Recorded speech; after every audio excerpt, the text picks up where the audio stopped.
নমস্কার বন্ধুরা, পঞ্চতীর্থ মহিলা উদ্যোগের পক্ষ থেকে সকলকে জানাই স্বাগত। আজ আমি আপনাদের কাছে নিয়ে এসেছি নারকেলের বড়া। এই নারকেলের বড়া তৈরি করার জন্য প্রথমে আমি কিছু নারকেল কুড়ে নিয়েছি। কুড়োনো নারকেলগুলো একটা মিক্সির জারের মধ্যে দিয়েছি আর 4-5টা কাঁচা লঙ্কা দিয়েছি। ঝালটা আপনারা পরিমাণ মতন নিজেদের স্বাদ অনুযায়ী দেবেন। কেউ বেশি ঝাল খায়, কেউ কম ঝাল খায়, সেই অনুযায়ী দিলেই হবে। আর দেখুন কতগুলো এলাচের টুকরো নিয়েছি। এলাচের টুকরোগুলো আমি খোসার ভিতরে যে দানাটা থাকে সেই দানাটুকু নিয়েছি, বাকি খোসাটা আমি নিইনি। আর 1 চামচ চিনি, 1 চামচ নুন আমি নিয়েছি।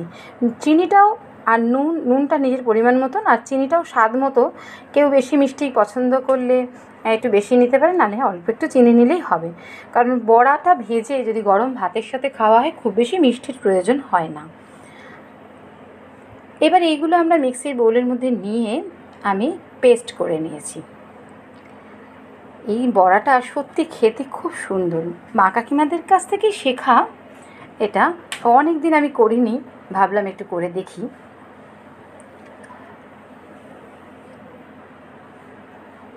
তো এইভাবে আমি দেখুন মিক্সির ঢাকনাটা দিয়ে দিলাম, দিয়ে আমি পেস্ট করে নিলাম।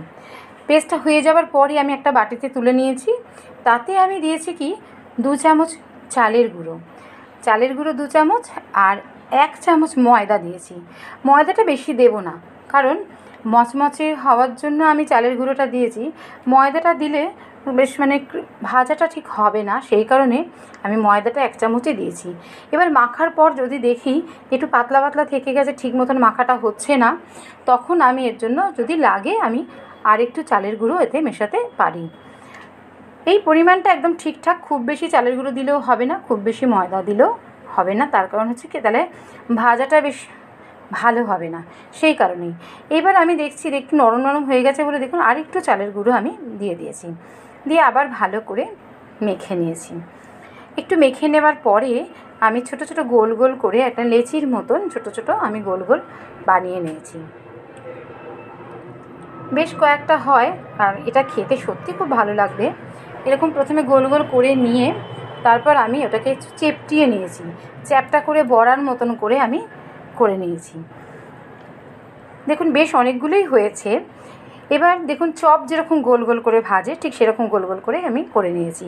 তারপরে তেল দিয়েছি কড়ায়, তেলটা গরম হতেই আমি বড়াগুলো ছেড়ে দিয়েছি। খুব আস্তে আস্তে একটা একটা করে বড়া ছেড়েছি, আর একটা একটা করে আমি উল্টে পাল্টে বড়াগুলোকে ভেজে নিয়েছি। একটু লাল লাল ভাজলে, গ্যাসটা কিন্তু এখানে মিডিয়াম আছে দেবেন, কারণ বেশি জোরে দিলে কি হবে, পুড়ে যাবে, বা ওপর থেকে পুড়ে যাবে কিন্তু ভেতর থেকে বড়া ভাজাটা ঠিক হবে না। সেই জন্য গ্যাসের ফ্লেমটা সবসময় একটু কম করে দেওয়াই বেটার হবে। এবার আস্তে আস্তে বড়াগুলো ভেজে নিয়েছি, নিয়ে একটা একটা করে বড়া আমি তুলে নিয়েছি। দেখুন হয়ে গেল খুব সুন্দর নারকেলের বড়া। গরম গরম ভাতের সাথে খেতে আপনার ভীষণ ভালো লাগবে। সন্ধ্যাবেলার নাস্তা হিসাবেও এটা, চায়ের সঙ্গে আপনি এটা খেতে পারবেন। নমস্কার বন্ধুরা, টাটা।